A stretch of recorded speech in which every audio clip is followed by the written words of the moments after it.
Assalamualaikum warahmatullahi wabarakatuh. Hai anak-anak, jumpa lagi dalam materi pembelajaran bahasa Indonesia bersama saya. Di kelas 9 kali ini, pertemuan kedua kita akan membahas tentang teks cerita pendek. Kita langsung ke pembahasan ya. Oke, cerita pendek atau biasa disebut dengan cerpen ini merupakan karangan pendek berbentuk prosa yang mengisahkan kehidupan tokoh, baik itu berupa pertikaian, peristiwa maupun pengalaman yang hanya dibaca sekali duduk saja. Nah, dari sini kita akan mendapatkan suatu pengalaman yang menarik bahkan berkesan berdasarkan isi dari cerita yang dibaca. Cerita pendek ini memiliki ciri-ciri, yakni memiliki panjang cerita maksimal 10 halaman. Jadi kata-katanya itu berkisar 500 sampai 10.000 kata ya. Kemudian perwatakan tokohnya ditulis secara singkat. Kemudian terdapat satu kejadian saja yang menarik, jadi tidak lebih dari satu. Kemudian yang keempat ada hanya terdapat satu konflik. Jadi di dalam cerita pendek itu konfliknya tidak lebih dari satu ya, hanya satu permasalahan saja. Dan yang terakhir yakni berakhir dengan penyelesaian. Setiap cerpen ini pasti endingnya terlihat entah itu sedih ataupun senang. Nah, seperti yang sudah kalian pelajari di kelas 8, unsur-unsur cerpen dibagi menjadi dua, ada unsur intrinsik dan juga ekstrinsik. Jika intrinsik artinya unsur yang membangun sebuah karya sastra itu berasal dari dalam karya itu sendiri. Jika ekstrinsik artinya unsur yang membangun sebuah karya sastra itu berasal dari luar karya itu sendiri ya. Nah, unsur intrinsik ini meliputi tema, kemudian tokoh dan penokohan, latar bisa waktu, tempat, atau suasana, kemudian alur, kemudian ada juga sudut pandang, amanat, dan juga gaya bahasa di dalam karya sastra tersebut. Selanjutnya, ada unsur ekstrinsik yang meliputi latar belakang pengarang. Artinya, apa sih yang melatar belakangi penulis atau pengarang menulis sebuah cerita tersebut? Yang kedua ada nilai yang terkandung dalam cerpen. Ini meliputi nilai agama, sosial, moral, maupun nilai budaya. Selanjutnya, struktur teks cerpen. Ini dibagi menjadi 4. Ada orientasi, komplikasi, evaluasi, dan juga resolusi. Di dalam orientasi, ini merupakan struktur yang berisi pengenalan tokoh dan juga latar cerita. Jadi pengenalan tokoh ini berkaitan dengan pengenalan perilaku yang meliputi apa saja sih yang dialami. Kemudian ada latarnya berkaitan dengan waktu, ruang, ataupun suasana. Selanjutnya komplikasi ini ditandai dengan reaksi pelaku dalam cerpen terhadap konflik, tahapan penjalinan konflik yang bisa dimulai dari munculnya konflik, peningkatan konflik, hingga konflik itu memuncak atau biasa disebut dengan klimaksnya. Jadi masalah yang memengaruhi latar waktu dan karakter. Selanjutnya ada tahap evaluasi, ditandai dengan adanya konflik yang mulai diarahkan pada pemecahannya atau solusinya ya. Setelah konflik ini mencapai puncaknya, si penulis ini akan mengupayakan solusi bagi pemecahan konflik sehingga mulai ada penyelesaiannya. Dan yang terakhir adalah resolusi, merupakan suatu keadaan di mana konflik ini terpecahkan, artinya menemukan penyelesaiannya. Jadi ditandai dengan upaya pengarang yang mengungkapkan solusi dari berbagai konflik yang dialami tokoh ya. Jadi bagaimana cara pengarang mengakhiri cerita ini terletak pada resolusinya. Selanjutnya unsur kebahasaan teks cerpen. Yang pertama ada sudut pandang. Bagaimana cara pengarang memperkenalkan tokoh di dalam cerita. Jadi sudut pandang ini menjadi ciri kebahasaan khas cerpen ya. Pencerita ini bisa menjadi orang pertamakah atau orang ketiga. Yang kedua adalah konjungsi, yakni penggunaan kata sambung atau kata hubung biasanya di dalam cerpen menggunakan penanda urutan waktu. Jadi menghubungkan antar klausa, antar kalimat, ataupun antar paragraf. Nah, biasanya digunakan kata-kata seperti ketika, sementara itu, sambil, selanjutnya, akhirnya, dan lain sebagainya. Nah, yang ketiga adalah dialog. Penggunaan dialog ini biasanya ditandai dengan kalimat langsung di dalam cerita. Artinya, di dalam cerpen itu ada beberapa kalimat langsung yang diberi tanda petik ya. Karena merupakan kalimat hasil kutipan langsung dari pembicaraan seseorang yang sama persis seperti apa yang dikatakannya. Jadi jelas di dalam cerita pendek itu pasti ada yang namanya dialog antar tokoh. Selanjutnya adalah majas. Dalam majas ini atau bisa disebut dengan gaya bahasa itu perlu digunakan di dalam cerpen untuk apa sih? Yakni untuk memperindah bahasanya, untuk memperindah kata-katanya. Jadi bagaimana cerpen itu menarik di mata pembaca, yakni dengan penggunaan diksi ataupun gaya bahasa yang baik. Gaya bahasa ini bisa berupa majas simile, metafora, personifikasi, reduplikasi, atau yang lain sebagainya untuk memperindah kata-kata di dalam cerita. Selanjutnya ada uraian deskriptif. Ini digunakan untuk menggambarkan pengalaman, latar, dan juga karakter. Jadi mencakup panca indera ya speaknya ini. Ini bisa baunya seperti apa sih yang bisa kita dengar, terlihat seperti apa ya, kemudian seperti apa rasanya, dan lain sebagainya. Jadi seolah-olah ini pembaca diajak ikut merasakan isi dari cerita tersebut. Dan yang terakhir adalah bahasa tidak baku. Nah, bahasa tidak baku ini merupakan ragam bahasa yang digunakan untuk lingkungan tidak resmi atau tidak formal ya. Nah, biasanya di dalam cerpen ini ada beberapa bahasa yang tidak baku, yakni yang tidak ada di dalam Kamus Besar Bahasa Indonesia. Biasanya digunakan di dalam percakapan itu sendiri.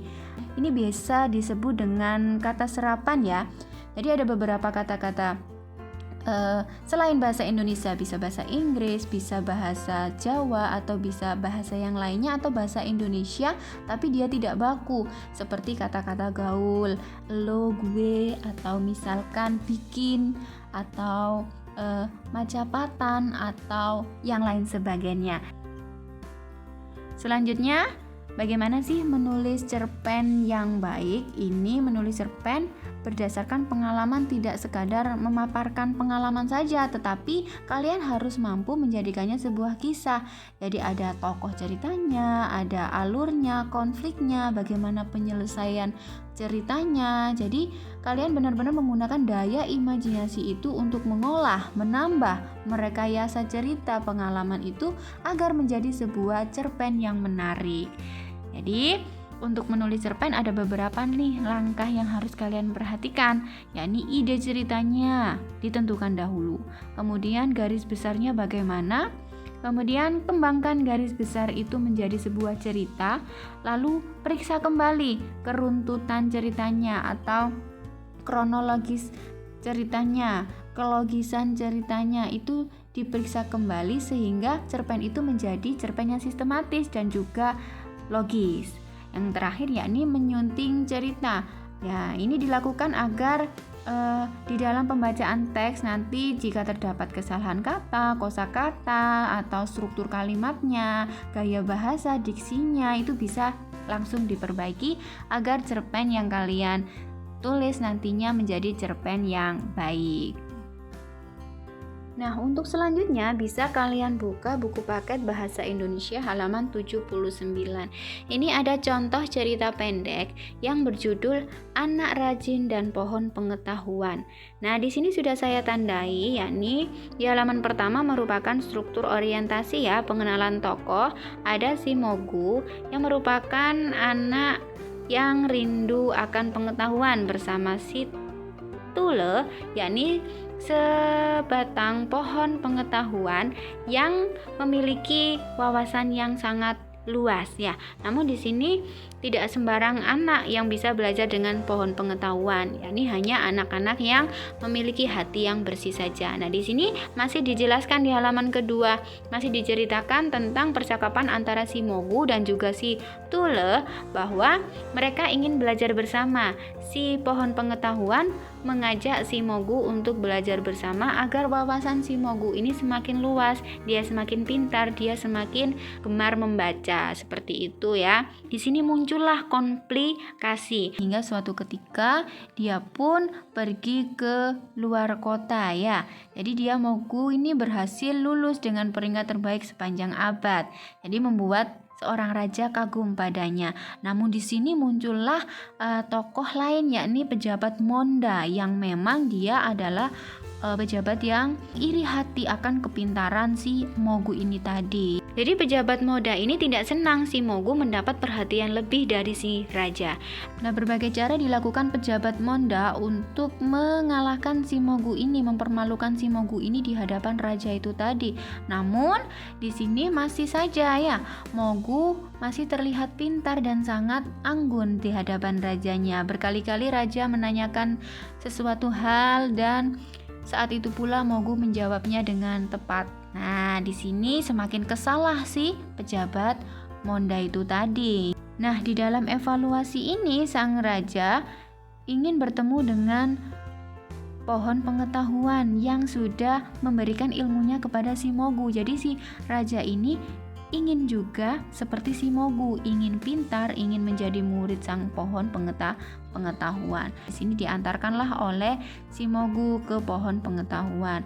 Namun di sini sang pohon berkata, raja tidak usah belajar seperti Mogu. Raja cukup dengarkan suara hati rakyat, pahamilah perasaan mereka.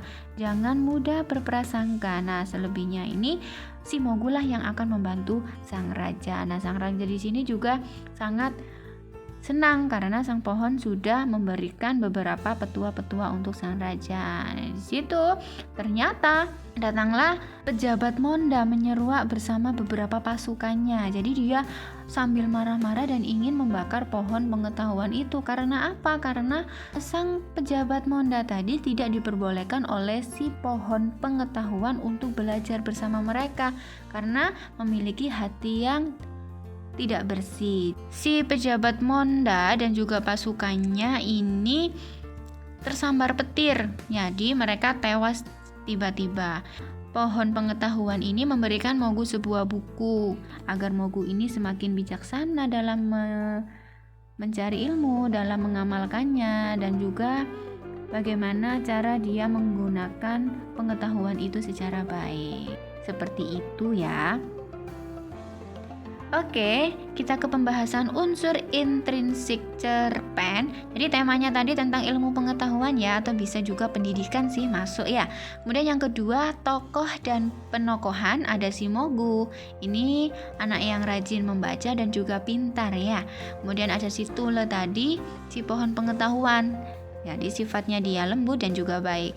Kemudian ada raja tadi, pengagum dan juga sangat bijaksana. Yang terakhir ada pejabat Monda, ini memiliki sifat yang pendendam atau iri hati dan juga pemarah.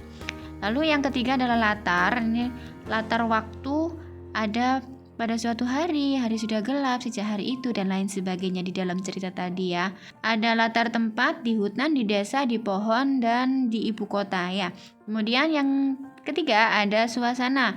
Ini suasananya tadi mulai dari awal ada menakutkan, menyenangkan, mengharukan, dan juga menegangkan. Selanjutnya alurnya maju dari awal sampai endingnya si pohon meninggal tadi.